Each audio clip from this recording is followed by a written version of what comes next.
Hello दोस्तों, आप सभी का हमारे YouTube चैनल बेसिक शिक्षा में स्वागत है। मैं नीरज कुमार आप सभी का स्वागत करता हूं।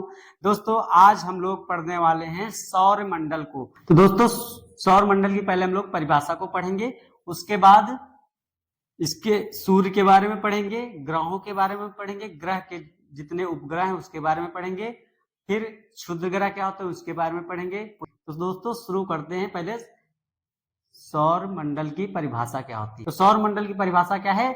सूर्य तथा ग्रह, ग्रह के उपग्रह, क्षुद्र ग्रह और जो पुच्छल तारे हैं उनके समूह को सौर मंडल कहा जाता है। सौर मंडल में सबसे केंद्र पर सूर्य है, जो सबका मुखिया है वो सूर्य है। सभी ग्रह, उपग्रह और ये क्षुद्र ग्रह सब किसका चक्कर लगाते हैं? सूर्य का चक्कर लगाते हैं। किस तरह पर चक्कर इसका लगाते हैं? तो दीर्घ वृत्ताकार पथ पे चक्कर लगाते हैं। इसका दीर्घ वृत्ताकार पथ पर चक्कर लगाते हैं। तो सभी ग्रह सूर्य के किस पथ पर चक्कर लगाते हैं? तो दीर्घ वृत्ताकार पथ पर सूर्य का चक्कर लगाते हैं। अब दोस्तों, आइए इसको पढ़ते हैं कि जो ये ग्रह हैं ये कैसे व्यवस्थित किए गए हैं। तो ये जो ग्रह हैं वो दूरी के हिसाब से व्यवस्थित किए गए हैं। जो सूर्य से सबसे नजदीक ग्रह है उसे बुध अर्थात मरकरी कहते हैं। दूसरे नंबर पे शुक्र आता है, वीनस, तीसरे पे पृथ्वी आती है, चौथे पे मंगल, और मंगल ग्रह और बृहस्पति ग्रह के बीच में जो लाल कलर की पट्टी दिख रही है ये क्षुद्र ग्रह हैं। ये आकार कोई कोई आकार में बहुत छोटे होते हैं, कोई कोई आकार में बहुत बड़े होते हैं। इनका आकार ग्रह की तरह नहीं है कि गोल हो एकदम, ये मतलब टेढ़े मेढ़े के आकार में है। तो ये छोटे छोटे जो ये पट्टी है ये क्षुद्र ग्रह की पट्टी है। उसके बाद बृहस्पति ग्रह है, फिर शनि ग्रह, अरुण और फिर वरुण। तो ये दूरी के हिसाब से इनको व्यवस्थित किया गया है। अगर बात की जाए आकार के हिसाब से तो सबसे बड़ा है बृहस्पति ग्रह। पहले नंबर पे क्या आता है? बृहस्पति ग्रह, दूसरे पे आता है शनि ग्रह, तीसरे पे अरुण और चौथे पर वरुण। उसके बाद पांचवें पर आती है पृथ्वी, छठे पर शुक्र ग्रह और सातवें पर मंगल ग्रह, आठवें पर सबसे छोटा बुध ग्रह। तो ये सभी ग्रह अगर दूरी के हिसाब से बात की जाए तो ऐसे व्यवस्थित किए गए, और अगर आकार के हिसाब से बात किया जाए तो सबसे बड़ा ग्रह बृहस्पति है और सबसे छोटा ग्रह बुध ग्रह है। तो ये इतना हमें याद रखना है। ग्रहों को पहले तो हमें व्यवस्थित करना आना चाहिए दूरी के हिसाब से, ठीक है। उसके बाद आकार के हिसाब से हमें पता होना चाहिए कौन सा बड़ा ग्रह है और कौन सा छोटा ग्रह है। तो सबसे बड़ा ग्रह बृहस्पति और सबसे छोटा बुध। और सबसे अगर सूर्य से सबसे नजदीक ग्रह की बात की जाए तो बुध ग्रह सबसे नजदीक ग्रह है, और दूरी के हिसाब से सबसे दूर कौन सा ग्रह है? तो वरुण ग्रह है। अब बात करते हैं दोस्तों, ये जो आगे के चार ग्रह हैं बुध, शुक्र, पृथ्वी और मंगल, ये सभी आंतरिक ग्रह हैं। कौन से ग्रह हैं? आंतरिक ग्रह हैं। और ये जो चार ये चार जो ग्रह हैं ये बाह्य ग्रह हैं, बाह्य ग्रह हैं, ठीक है दोस्तों। उसके बाद जो ये चार ग्रह हैं उनको ठोस ग्रह कहा जाता है। क्या कहा जाता है? ठोस ग्रह कहा जाता है। और जो ये बाहरी जो चार ग्रह हैं इनको गैसीय ग्रह कहा जाता है। जैसे हमारी पृथ्वी है तो वो ठोस है, मंगल ग्रह ठोस है, जिस पर मतलब कि कोई चीज रखो तो उसमें खड़ी हो जाएगा, मतलब मजबूती से। जैसे पृथ्वी पर हमारी पृथ्वी ठोस है, वैसे ये सारे जो आगे के चार ग्रह हैं ये ठोस हैं, और जो पीछे के चार ग्रह हैं ये गैसीय हैं, ये गैस के रूप में है, ठीक है दोस्तों। तो इतना हमें याद रखना है। 2006 के पहले 2006 के पहले टोटल 9 ग्रह हुआ करते थे, मगर प्लूटो को जिसे यम ग्रह कहते थे उसको 2006 में ग्रहों की श्रेणी से हटा दिया गया था, क्योंकि कैप्लर महोदय ने जो ग्रहों के नियम के बारे में बताया था वो इसको फॉलो नहीं करता था, इसीलिए अंतरराष्ट्रीय खगोलीय संघ ने 2006 में प्लूटो को ग्रहों की सूची से बाहर कर दिया गया था। दोस्तों हमें इतना याद रखना है ग्रहों के बारे में, सूर्य के बारे में, और ये 8 जो व्यवस्थित ग्रह हैं उनके बारे में क्रम के हिसाब से और आकार के हिसाब से, ठीक है, ठोस और गैसीय के हिसाब से। और प्लूटो को कब बाहर किया गया था ग्रह की सूची से? तो 2006 में बाहर किया गया था। इतने हमें याद रखना है, ठीक है दोस्तों। अब एक एक करके हम लोग सब इसके बारे में पढ़ेंगे। सबसे पहले हम लोग पढ़ेंगे सूर्य के बारे में। सूर्य क्या है दोस्तों? तो एक ये तारा है, ठीक है। सूर्य क्या है दोस्तों? एक तारा है, ना कि आग का गोला है। जिस प्रकार रात में हमें तारे दिखाई पड़ते हैं उसी प्रकार ये भी एक तारा है, ठीक है। पृथ्वी के नजदीक होने के कारण यह हमें बहुत बड़ा दिखाई पड़ता है। तो उसके बाद पढ़ते हैं सूर्य सौर मंडल का केंद्र बिंदु है, क्योंकि सारे ग्रह, उपग्रह और क्षुद्र ग्रह किसका चक्कर लगाते हैं? सूर्य का चक्कर लगाता है। तो केंद्र पर कौन है? सूर्य है। तो सूर्य क्या है? केंद्र बिंदु है सौर मंडल का, ठीक है दोस्तों। उसके बाद पढ़ते हैं कि सूर्य जो है इसमें जो ऊर्जा निकलती है, जो सूर्य जो ऊर्जा हमें देता है पृथ्वी पर, वो कैसे इसकी ऊर्जा प्राप्त होती है? तो ये नाभिकीय संलयन द्वारा, नाभिकीय संलयन द्वारा, ठीक है। सूर्य से जो ऊर्जा निकलती है वो नाभिकीय संलयन द्वारा ऊर्जा निकलती है। अब उसके बाद पढ़ते हैं दोस्तों उसमें कौन कौन सी गैसें हैं, सूर्य में कौन कौन सी गैसें हैं। तो 71% गैस हाइड्रोजन है। कौन सी गैस है दोस्तों? हाइड्रोजन है। जिस प्रकार पृथ्वी पर 71% जल है उस प्रकार 71% सूर्य पर हाइड्रोजन गैस है। उसके बाद 26.5% हीलियम गैस है। कौन सी गैस है? हीलियम गैस है। और अन्य गैसें कितनी है? तो 2.5% अन्य गैसें हैं, ठीक है। अब आइए समझते हैं पहले नाभिकीय संलयन क्या होता है। तो दोस्तों जब दो हाइड्रोजन मिलकर हीलियम का निर्माण करते हैं, ठीक है, तब ऊर्जा मुक्त करते हैं, ठीक है।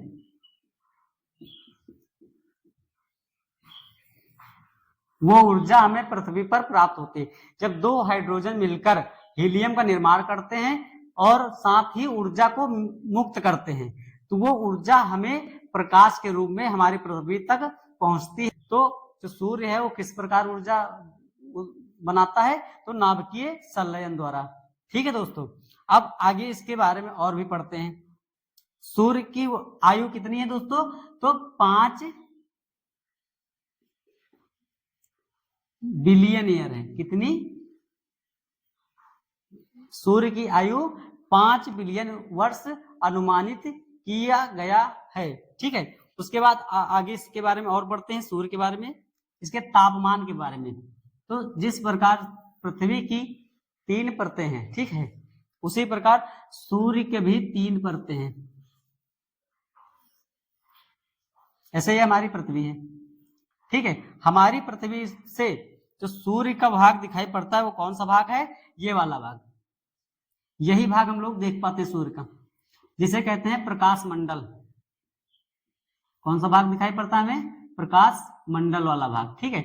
हम लोग यहां से देखते हैं तो हमें ये वाला भाग दिखाई पड़ता है, जिसका तापमान होता है 6000 डिग्री सेल्सियस। कितना होता है? 6000 डिग्री सेल्सियस इसका तापमान होता है।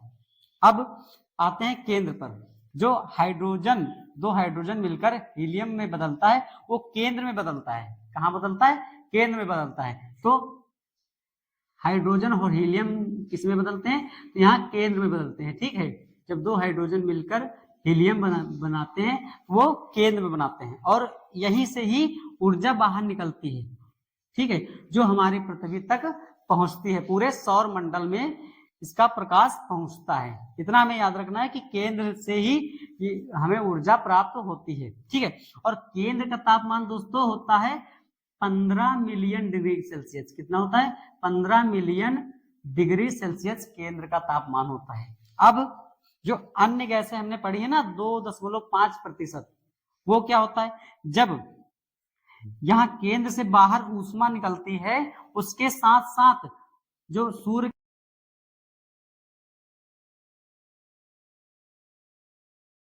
जब सूर्य से ऊष्मा निकलती है तो उसके साथ साथ अन्य गैसें भी बाहर निकल आती हैं। ठीक है, अब जो अन्य गैसें होती हैं वो तो बाहर तो निकल जाती हैं, मगर सूर्य का चुंबकीय क्षेत्र इतना ज्यादा होता है कि वापस पुनः फिर खींच लेती है उनको। जो ये गैसें बाहर निकली हैं उनको फिर वापस सूर्य अपनी तरफ खींच लेता है।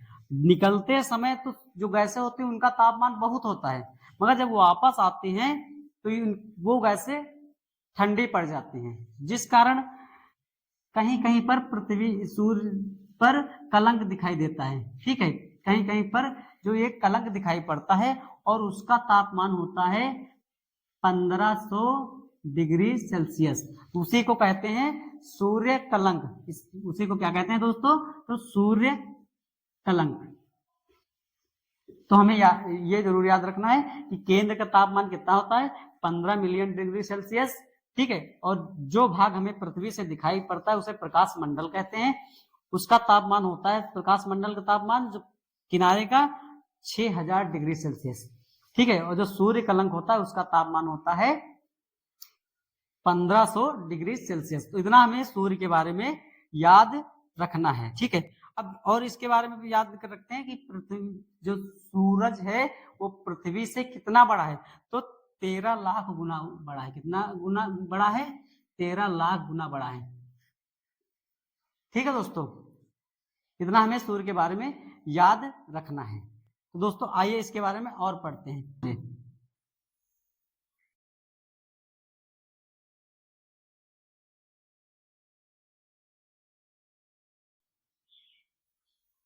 ऐसे चक्कर लगाती है। ठीक है, जब पृथ्वी सबसे दूरी पर होती है और जब पृथ्वी सबसे नजदीक होती है और जब पृथ्वी औसत दूरी पर होती है, तो पृथ्वी की दूरियां 3 है। सूर्य से पृथ्वी की कितनी दूरियां दोस्तों? तो 3 दूरियां हैं। ठीक है, जब पृथ्वी सूरज से सबसे अधिकतम दूरी पर होती है। ठीक है, जब पृथ्वी सूर्य से अधिकतम दूरी पर होती है तो इसकी दूरी कितनी होती है? तो 15.21 करोड़ किलोमीटर। ठीक है, कितना? 15.21 करोड़ किलोमीटर। उसके बाद जो इसकी एवरेज दूरी होती है 14.98 करोड़ किलोमीटर, जिसे खगोलीय दूरी कहते हैं। ठीक है, जो हम लोग दूरी पढ़ते हैं वो यही एवरेज दूरी पढ़ते हैं, इसे खगोलीय दूरी भी कहते हैं। ठीक है,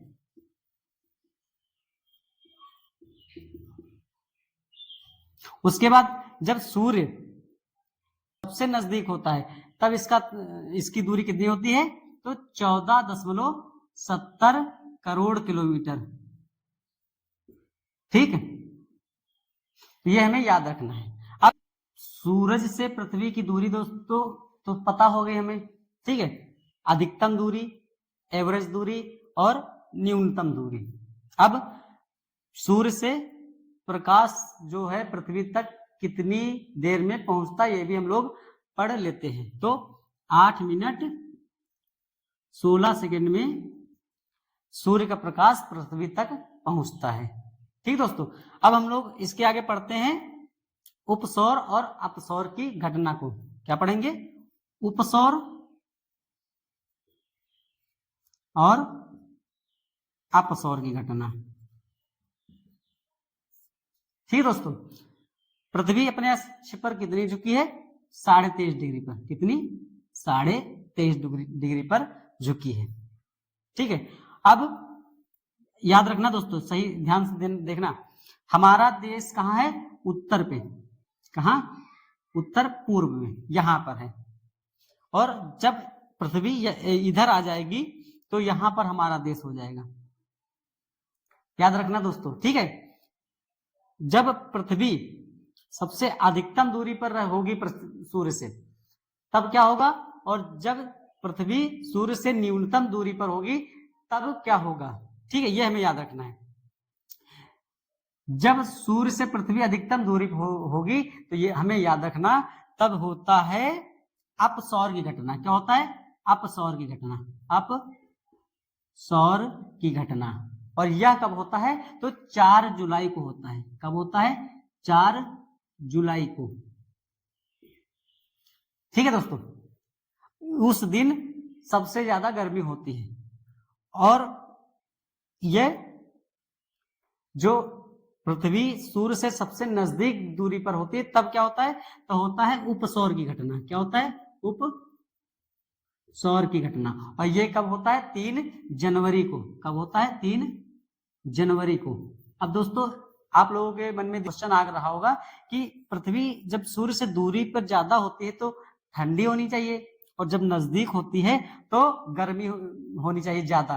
मगर ऐसा नहीं दोस्तों। ये जब देखो सूर्य यहाँ देखो सामने एकदम कहां पर है? एकदम हमारे देश के सीध में है। जब एकदम सीध में सूर्य की किरणें पड़ती हैं तो गर्मी बहुत होती है। जुलाई के महीने में देखो कितनी गर्मी होती है। ठीक है, पृथ्वी जो है वो ऐसे ऐसे नाचती है, मतलब कि ऐसे ऐसे नाचती है। ठीक है, ऐसे ऐसे नाचती है तो वो सूर्य का जो प्रकाश है वो सामने ही पड़ेगा। ठीक है, अब एकदम सीध में पड़ रहा है, इसलिए जुलाई के महीने में यहाँ पर गर्मी ज्यादा होती है। अब आ जाइए वापिस यहाँ पर नजदीक दूरी पर। अब देखो प्रकाश हमें इधर देखो इस भाग में ज्यादा पड़ रहा होगा। ठीक है, इस भाग में ज्यादा पड़ता है, उस कारण पृथ्वी पर सीधे एकदम किरणें नहीं पहुंच पाती है।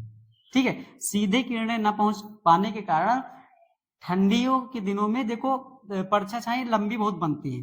जैसे मान लो कोई खड़ा है तो उसकी परछाई बहुत लंबी बनती है, यहां तक बनती है। और गर्मियों में देखना दोपहर में आपकी परछाई बहुत छोटी सी बनती है, ज्यादा दूर तक नहीं, क्योंकि सूरज एकदम आपके सामने ही होता है। और ठंडियों में परछाई लंबी बनती है क्योंकि वो प्रकाश थोड़ा लंबवत आता है, जिस कारण पृथ्वी पर एक तरफ ठंडी का मौसम रहता है, दूसरी तरफ जाड़े का मौसम रहता है। वैसे इधर भी जितने देश इधर के होंगे उधर गर्मी का मौसम होगा, और जितने देश पीछे साइड होंगे वहां ठंडी का मौसम होगा। तो दोस्तों हमें ये अच्छे से समझ में आ गया है कि उपसौर की घटना कब होती है और अपसौर की घटना कब होती है। ये याद रखना है, ये अब याद हमेशा रहेगा आप लोगों को कि नजदीकी दूरी जो होती है तब ठंडी क्यों होती है और अधिकतम दूरी पर गर्मी क्यों होती है, इतना हमें याद रखना है। ठीक है दोस्तों, अब इसकी तीनों दूरियां हमें याद रखना है। अधिकतम दूरी, एवरेज दूरी, एवरेज दूरी को खगोलीय दूरी भी कहते हैं। ठीक है दोस्तों, और जो इसकी न्यूनतम दूरी है इसको भी हमें याद रखना है। उसके बाद दोस्तों जो उपसौर की घटना होती है उसको क्या बोलते हैं? पेरिहीलियम। ठीक है, और जो अपसौर की घटना होती है उसे बोलते हैं एपीहीलियम। क्या बोलते हैं? एपीहीलियम। ठीक दोस्तों, तो हमें याद रखना है उपसौर की घटना को पेरिहीलियम और अपसौर की घटना को एपीहीलियम कहते हैं।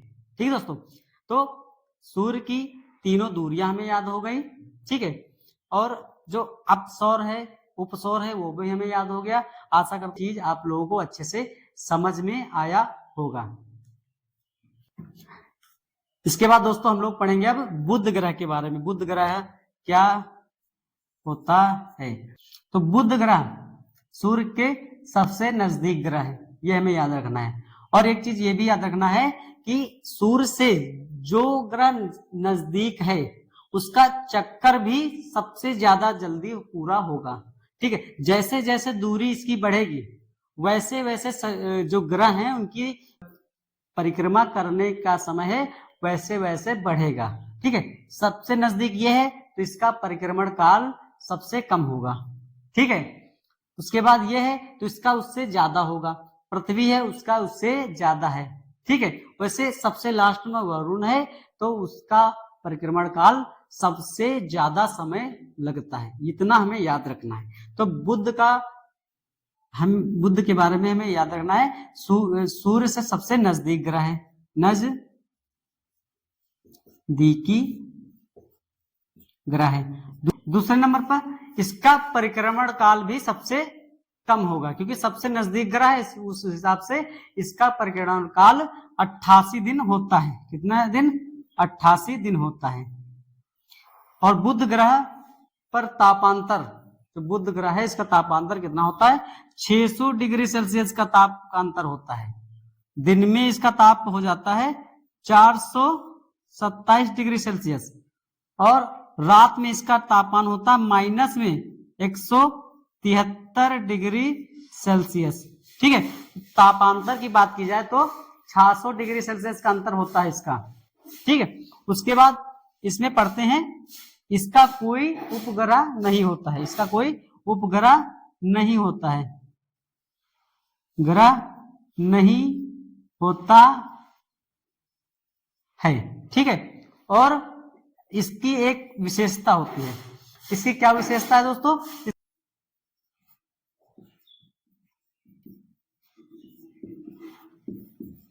क्षेत्र।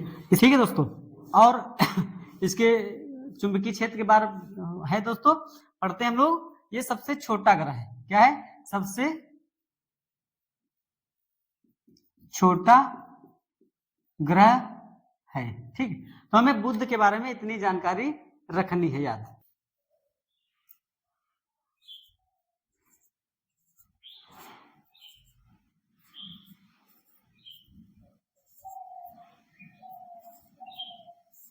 तो दोस्तों पढ़ते हैं हम लोग शुक्र ग्रह के बारे में। यह ग्रह पृथ्वी के सबसे नजदीकी ग्रह है। ठीक है तो मंगल ग्रह भी, मगर ये ज्यादा नजदीक ग्रह है। तो पृथ्वी के सबसे नजदीकी ग्रह है और सबसे ज्यादा चमकीला ग्रह है। सभी ग्रहों में सबसे ज्यादा चमकीला ग्रह भी यही है। इसमें CO2 98% है। कितनी है? 98% कार्बन डाइऑक्साइड इसमें उपस्थित होने के कारण यह सबसे ज्यादा चमकीला ग्रह है, और यह सबसे गर्म ग्रह है। क्या है? गर्म ग्रह।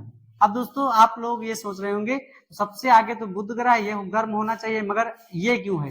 क्योंकि इसके पास दोस्तों कोई वायुमंडल नहीं है, जिस कारण इसमें जो प्रकाश आता है दिन में वो बहुत ज्यादा गर्म कर देता है। मैंने इससे पहले पढ़ा ना कि दिन का तापमान 427 डिग्री सेल्सियस हो जाता है और रात का माइनस में 173 डिग्री सेल्सियस हो जाता है, जिस कारण इस पर तापमान रुक नहीं पाता है। ठीक है, अब इसमें कार्बन डाइऑक्साइड 98% है, जिस कारण सूर्य का जो प्रकाश आता तो है, ठीक है, मगर वो पूरी तरह से बाहर जा नहीं पाता है, जिस कारण उस ग्रह का मतलब शुक्र ग्रह का तापमान बहुत अधिक हो जाता है, और ये हमें सबसे गर्म ग्रह के रूप में पढ़ा जाता है। ठीक है, अब उसके बाद इसे पृथ्वी की बहन,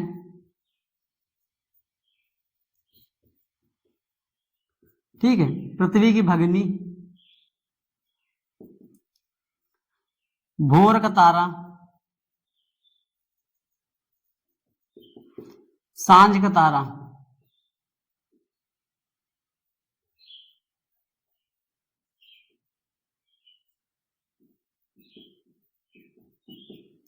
के नाम से जाना जाता है, क्योंकि सुबह के समय हमें पूर्व दिशा में ये दिखाई देता है और शाम के समय ये हमें पश्चिम दिशा में दिखाई देता है। ठीक है, ये हम आप लोग सब लोग देखते होंगे, शाम को हमें पश्चिम दिशा की ओर दिखाई पड़ता है, इसीलिए इसका नाम भोर का तारा और सांझ का तारा के नाम से जाना जाता है। ठीक है दोस्तों, शुक्र ग्रह के पास कोई उपग्रह नहीं है। ठीक है, उपग्रह नहीं है, तो हमें शुक्र ग्रह में ये बातें याद रखना कि पृथ्वी के सबसे नजदीकी ग्रह है। ठीक है, और ये इसमें कार्बन की 98% मात्रा होने के कारण, ठीक है, यह सबसे गर्म ग्रह है और सबसे चमकीला भी ग्रह है। ठीक है, चमकीला ग्रह, और ये पृथ्वी की बहन, भगिनी। इसमें एक महत्वपूर्ण बात और याद रखना है कि जो शुक्र ग्रह है, ठीक है, वो दक्षिणावर्त चक्कर लगाता है। पृथ्वी जो है पश्चिम से पूर्व चक्कर लगाती है, ठीक है, पश्चिम से पूर्व, मगर ये पूर्व से पश्चिम दिशा की ओर चक्कर लगाता है सूर्य का, ठीक है। तो शुक्र ग्रह, ठीक है, और इधर अरुण ग्रह, ये दो ग्रह हैं जो पूर्व से पश्चिम की ओर चक्कर लगाते हैं। कहां से?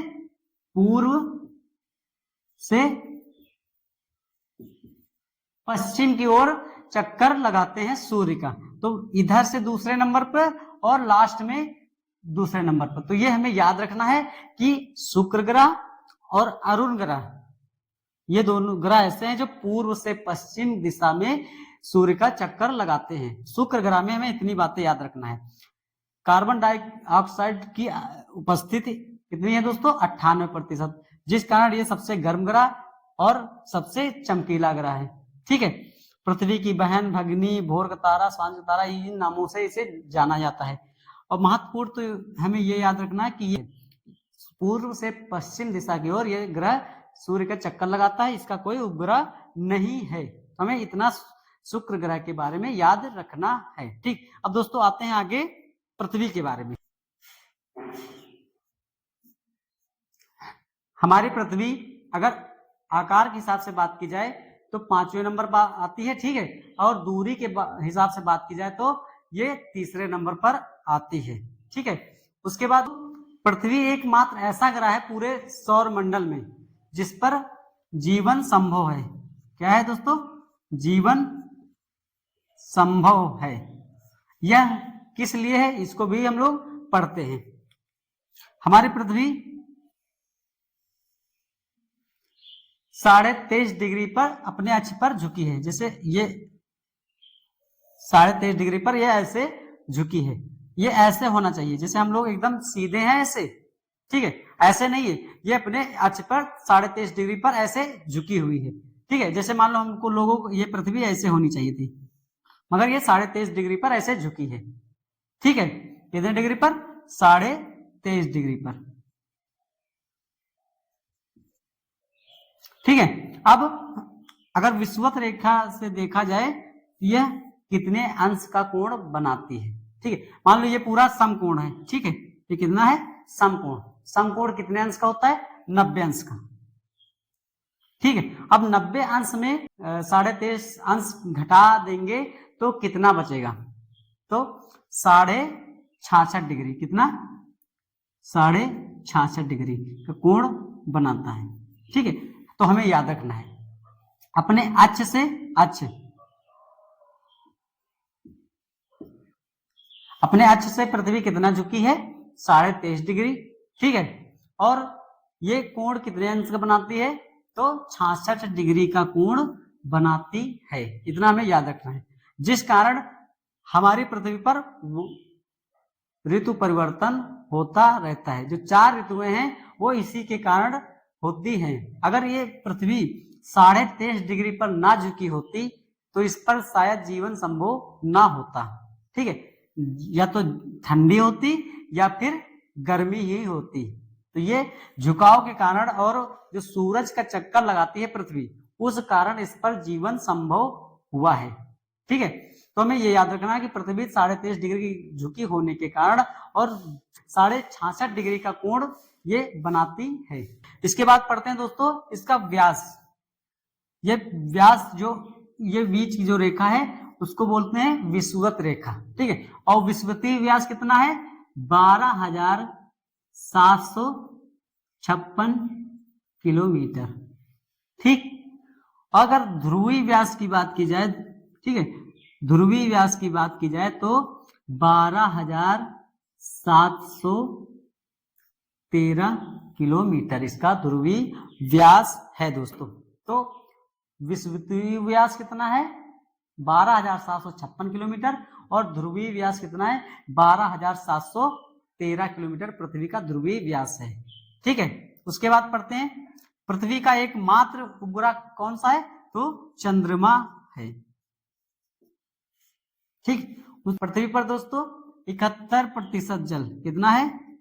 71% जल उपस्थित है, ठीक है। और जिस पर जो जल नहीं है, भूमि जो, ठीक है, वो शुद्ध भूमि कितनी है? 29% भूमि है। ठीक है, जो पृथ्वी है वो सूर्य का चक्कर कितने समय में लगाती है? तो सबको, जो पृथ्वी का पहले हम लोग पढ़ते हैं परिभ्रमण काल, पृथ्वी अपने अक्ष पर, क्योंकि पृथ्वी सूर्य का चक्कर तो लगा रही है, साथ में अपना भी चक्कर भी लगा रही है। ठीक है, तो जो अपना चक्कर लगाती है पृथ्वी, उसे बोलते हैं परिभ्रमण काल। तो पृथ्वी का परिभ्रमण काल कितना है? परिभ्रमण काल। तो यह पृथ्वी अपना चक्कर कितने घंटे में पूरा करती है?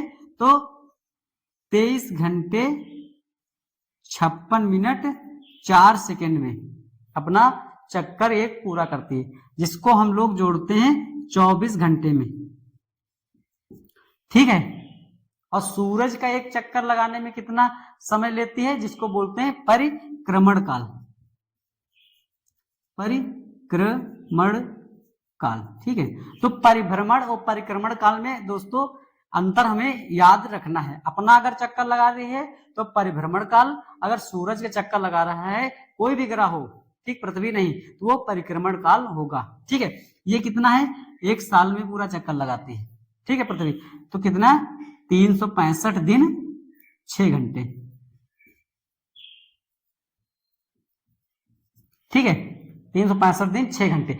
6 घंटे को हम लोग 3 साल नहीं जोड़ते हैं। ठीक है, जब चौथा साल आता है दोस्तों, तो ये दिन हो जाता है 366 दिन का। ठीक है, तो जिस चौथे साल में जो फरवरी होती है वो 29 दिन की फरवरी हो जाती है। तो इस प्रकार तो 29 दिन की फरवरी, जिसे लीप ईयर बोलते हैं, वो कैसे आता है ये हमें अच्छे से समझ में आ गया है। जो पृथ्वी है वो सूरज का चक्कर कितने दिन में लगाती है? तो 365 दिन 6 घंटे में। ठीक है, 3 साल 6 घंटे को नहीं जोड़ते हैं, चौथे साल में हम उस 6 घंटे को जोड़ते हैं। तो 6 का पहाड़ा 4 बार पढ़ोगे तो 24 हो जाएगा, जिससे एक दिन बढ़ जाता है। वही एक दिन हम लोग चौथे साल 29 की फरवरी को जोड़ देते हैं, उसी को बोलते हैं लीप ईयर। ठीक है, जिसे बोलते हैं लीप वर्ष। ठीक है, तो आई होप आप लोगों को ये अच्छे से समझ में आ गया होगा। ठीक है दोस्तों, तो बताने के लिए पृथ्वी के बारे में बहुत कुछ है, मगर हमें मोटा मोटा इतना याद रखना है। अब आगे पढ़ते हैं हम लोग, आगे इसके उपग्रह के बारे में इसी समय पढ़ लेते हैं। ठीक है,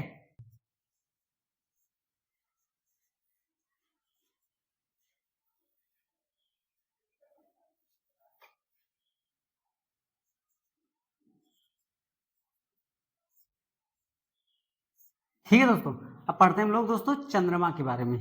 तो यह हमारी पृथ्वी का एकमात्र उपग्रह है। ठीक है, एक मात्र उपग्रह है। ठीक है, यह हमारी पृथ्वी से कितनी दूरी पर है? तो 3,84,000 किलोमीटर दूरी पर स्थित है। ठीक है, उसके बाद दोस्तों हम लोग पढ़ते हैं कि जो चंद्रमा है, ठीक है, जैसे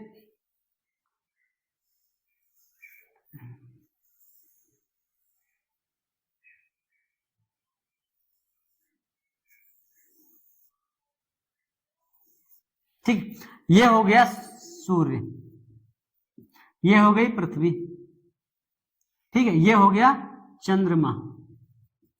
अब देखो, पृथ्वी सूरज के चक्कर लगाती है, ठीक है, और चंद्रमा पृथ्वी का चक्कर लगाता है।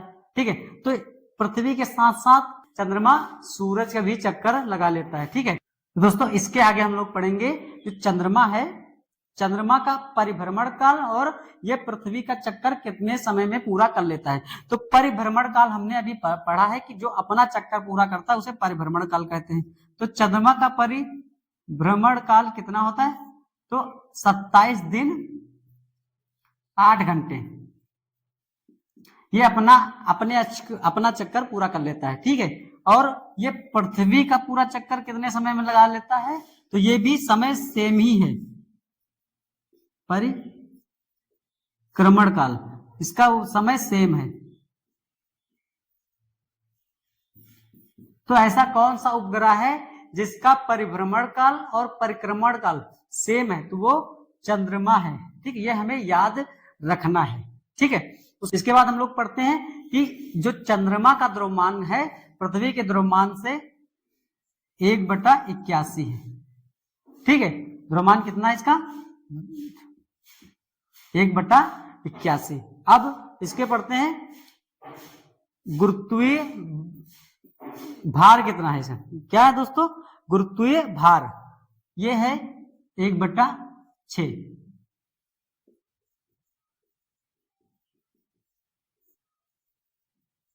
ये क्या होता है दोस्तों?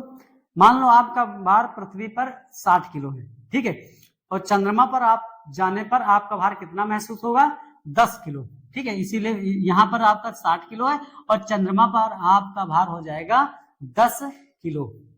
ठीक है दोस्तों, इतना हमें चंद्रमा के बारे में याद रखना है। और चंद्रमा के बारे में और जानकारी अगर बात की जाए दोस्तों, चंद्रमा पर जाने वाले सबसे पहले व्यक्ति कौन थे? 1969 में नील आर्मस्ट्रांग। ठीक है, नील आर्मस्ट्रांग। ठीक है, और इनके साथ एक लोग और गए थे, उनका नाम था एल्विन एल्ड्रिन। ठीक है, और ये किस यान से गए थे? तो अपोलो 11 से। किसके साथ गए थे? अपोलो 11 से। ठीक है, इससे पहले कुत्ते को भेजा गया था, मगर इंसानों में सबसे पहले नील आर्मस्ट्रांग गए थे। ठीक है, और इनके साथ ही एल्विन एल्ड्रिन गए थे, और यान का नाम पूछे तो अपोलो 11 से गए थे। अगर भारत में बात की जाए, ठीक है, तो राकेश शर्मा गए थे। कब गए थे? तो 1984 में राकेश शर्मा गए थे। ठीक, अभी हाल ही में चंद्रमा के दक्षिणी ध्रुव पर पहुंचने वाला पहला देश कौन बना है? भारत बना है। ठीक है, और चंद्रमा का जो भाग हमें दिखाई पड़ता है वो कितना दिखाई पड़ता है? तो 57% भाग हमारी पृथ्वी से दिखाई पड़ता है। ठीक है दोस्तों, इतना हमें याद रखना है चंद्रमा के बारे में। आशा करता हूं आप लोगों को अच्छे से ये समझ में आया होगा। ठीक है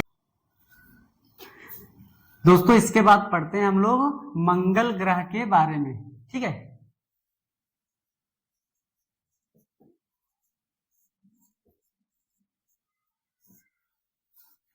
तो मंगल ग्रह अगर दूरी के हिसाब से बात की जाए तो चौथे नंबर पे आता है और आकार में 7वें नंबर पर आता है। ठीक है, मंगल ग्रह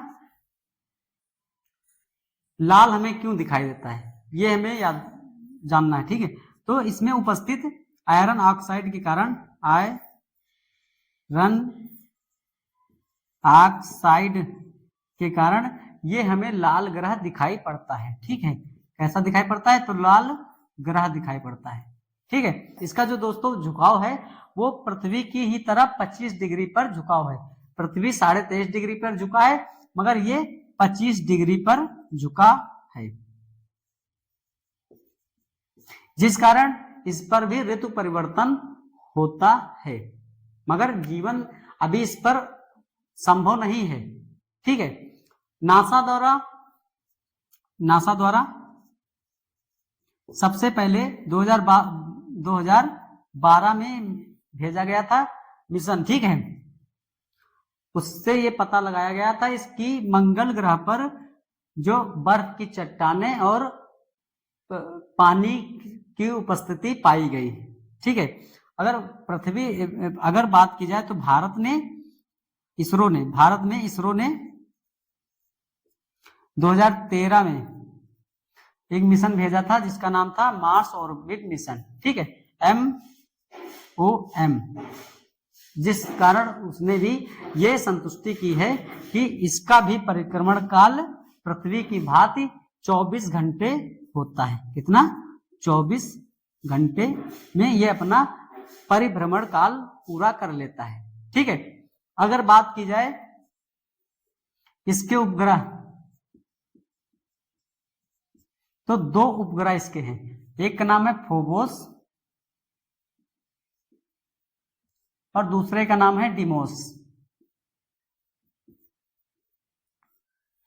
ठीक है दोस्तों, सबसे बड़ा फोबोस है और छोटे की बात की जाए तो डिमोस है।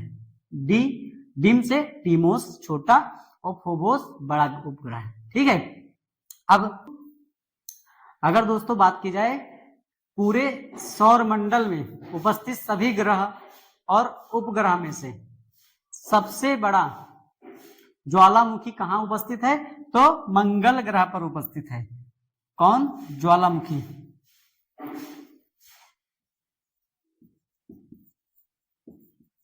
क्या नाम है? ओलिपस। Olympus Olympus Messi. ठीक है दोस्तों, और पूरे सौर मंडल में, ठीक है, पृथ्वी को भी मिलाकर सबसे बड़ा पर्वत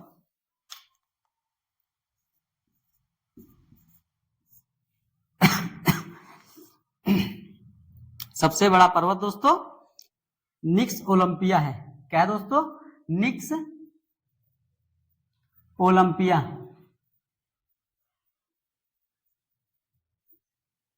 ठीक है दोस्तों, तो मंगल ग्रह में आयरन ऑक्साइड के कारण यह लाल ग्रह दिखाई पड़ता है। यह भी पृथ्वी की तरह 25 डिग्री पर झुका हुआ है। नासा ने 2012 में इससे सबसे पहले मिशन को भेजा गया था। ठीक है, भारत ने 2013 में भेजा गया था मार्स ऑर्बिट मिशन। ठीक है, जिससे यह पता लगाया गया कि मंगल ग्रह पर बर्फ की चट्टानें हैं और पानी की बूंदें प्राप्त हुई और यह भी 24 घंटे में अपना चक्कर पूरा करता है।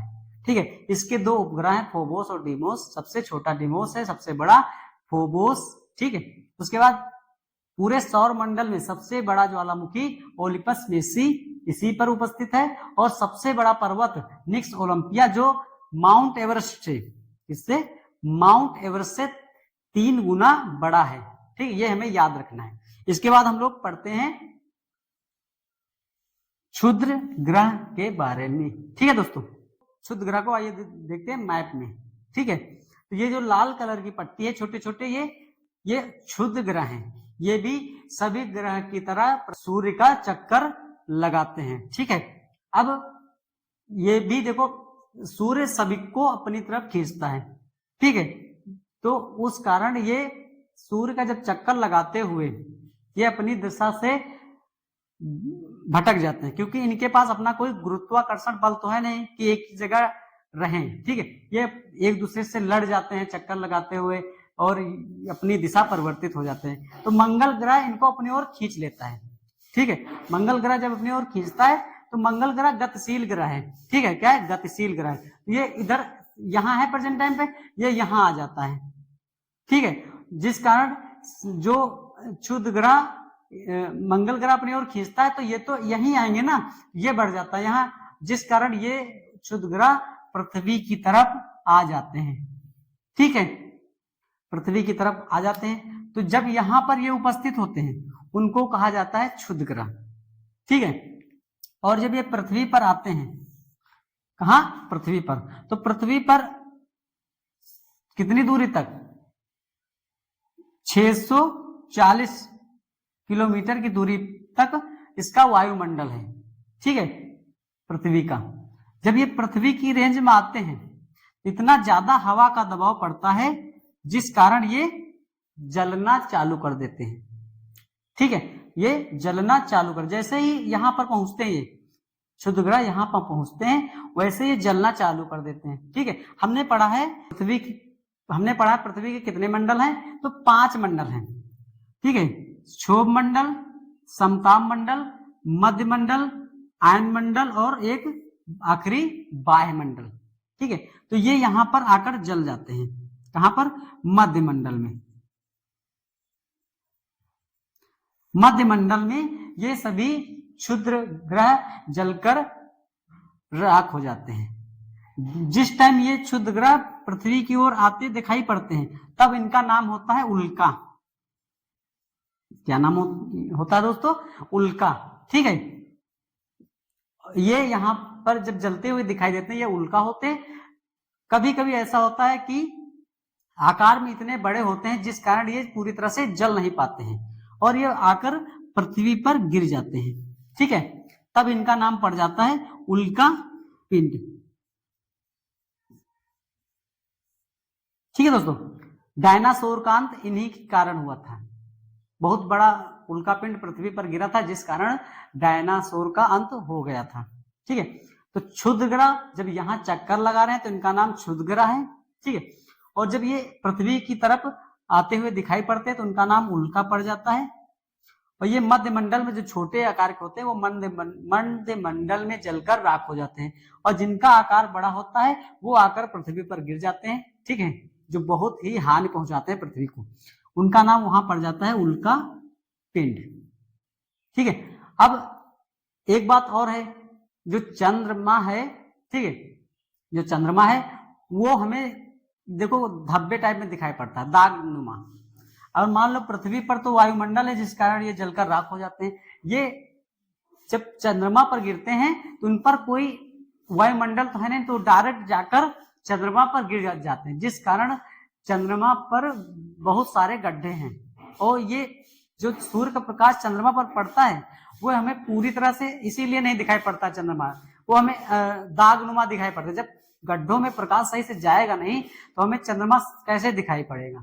ठीक है, इस कारण हमें चंद्रमा साफ दिखाई नहीं पड़ता है क्योंकि ये इतने ज्यादा इनकी बौछार हुआ करती है, आए दिन ये गिरा ही करते हैं, हमें दिखाई नहीं पड़ते। दिन में इनकी लाइट इतनी कम होती है सूर्य के कारण, सूर्य के प्रकाश के कारण इनकी लाइट हमें दिखाई नहीं पड़ती। रात में हमें ये आए दिन दिखाई पड़ते हैं। ठीक है, तो दोस्तों आगे हम लोग पढ़ेंगे अब बृहस्पति ग्रह के बारे में। ठीक है दोस्तों,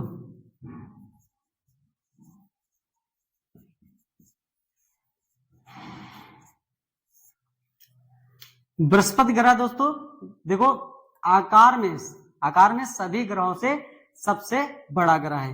तो पहली विशेषता क्या है, सबसे बड़ा ग्रह है। ठीक है, इसका जो परिभ्रमण काल है, मतलब अब अपने अक्ष पर जो घूमता है वो 10 घंटे से भी कम समय लेता है, 10 घंटे से भी कम समय। ठीक है, और ये सभी ग्रहों में सबसे कम समय लेता है अपने अक्ष पे घूमने के लिए।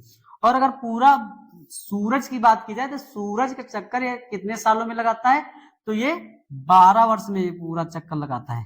हमने पहले ही बात किया था, जो सूर्य के सबसे नजदीक होगा उसका चक्कर कम समय में पूरा होगा। जैसे जैसे दूरी बढ़ेगी वैसे वैसे ग्रहों की जो परिक्रमण करने की क्षमता है वो समय बढ़ता जाएगा।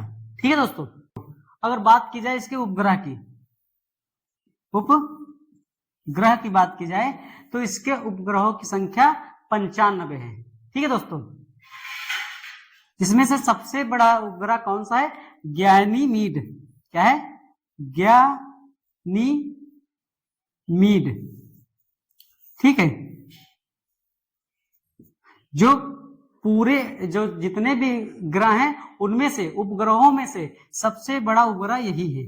ठीक है, जिसका कलर पीले रंग का है। ठीक है दोस्तों, तो बृहस्पति ग्रहों की संख्या कितनी है, 95। और इसमें सबसे बड़ा उपग्रह कौन सा है, गैनीमीड, जिसका कलर पीला है। ठीक है दोस्तों, तो इतना हमें बृहस्पति ग्रह के बारे में याद रखना है। अब आगे पढ़ते हैं हम लोग शनि ग्रह के बारे में। अगर दोस्तों शनि ग्रह की बात की जाए तो दूरी के हिसाब से ये 6ठे नंबर पर है, और अगर इसका आकार के हिसाब से बात की जाए तो ये दूसरे नंबर पर आता है। तो दोस्तों जो शनि ग्रह है वो हल्के हीलियम और हाइड्रोजन से बना ग्रह है। किससे बना है, हीलियम और हाइड्रोजन गैस से बना ग्रह है। उसके बाद यह आकार में दूसरे नंबर पे आता है और दूरी के हिसाब से 6ठे नंबर पे। इसकी मुख्य विशेषता क्या है, इसके देखो चारों तरफ एक रिंग है। ये क्या है, एक रिंग है जिसे वलय कहते हैं। क्या कहते हैं, वलय। इन वलयों की संख्या कितनी है दोस्तों, तो 7 है। ठीक है, ये रंगीन कलर के दिखाई पड़ते हैं। जो ये रेड कलर के हमने दिखाया है ये रंगीन कलर का दिखाई पड़ता है और इसमें सबसे ज्यादा उपग्रहों की संख्या है, मतलब कि सबसे ज्यादा उपग्रह किसमें है, तो शनि ग्रह में है। ठीक है, सबसे ज्यादा उपग्रह कहाँ है, तो शनि ग्रह है। उसमें से सबसे बड़ा उपग्रह कौन सा है, टाइटन है, टाइटन है। ठीक है दोस्तों, तो बृहस्पति में गैनीमेड था और शनि ग्रह में टाइटन ग्रह सबसे बड़ा उपग्रह है। ठीक है, हमें ये जरूर याद रखना है वलयों की संख्या कितनी है, 7 है। ठीक, अब पढ़ते हैं आगे हम लोग इसके बारे में। और जो शनि ग्रह है ये इतना हल्का ग्रह है दोस्तों कि अगर इसको पानी में रखेंगे तो ये तैरने लगेगा। तो इसका जो द्रव्यमान है पानी के द्रव्यमान से भी हल्का है। ठीक है, तो ये पानी में तैरने लगेगा। ठीक है, हमें इतना याद रखना है शनि ग्रह के बारे में। अब आगे पढ़ते हैं अरुण ग्रह और फिर वरुण ग्रह। ठीक है दोस्तों,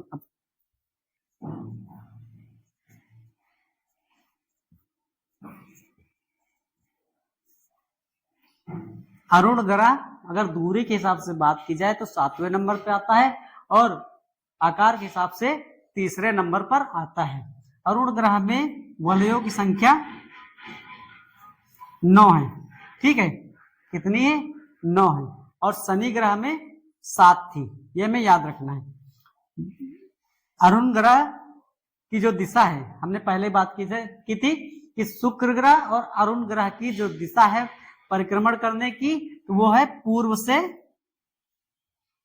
पश्चिम की ओर। ठीक, और ये सूर्य की ओर इतना झुका है कि ये लेटा हुआ प्रतीत होता है। कैसा दिखाई देता है, लेटा हुआ प्रतीत होता है।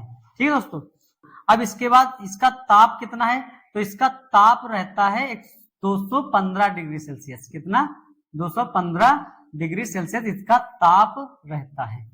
ठीक, तो हमें अरुण ग्रह में इतना याद रखना है कि इसमें वलयों की संख्या 9 है।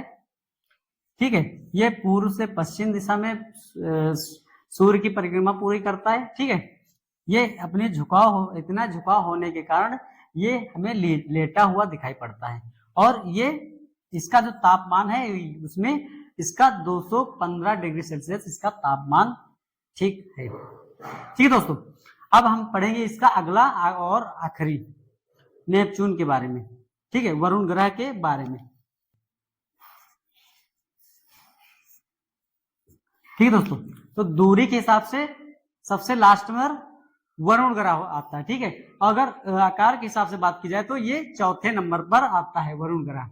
ठीक है, इसके बाद इसमें हम पढ़ते हैं, इसमें अति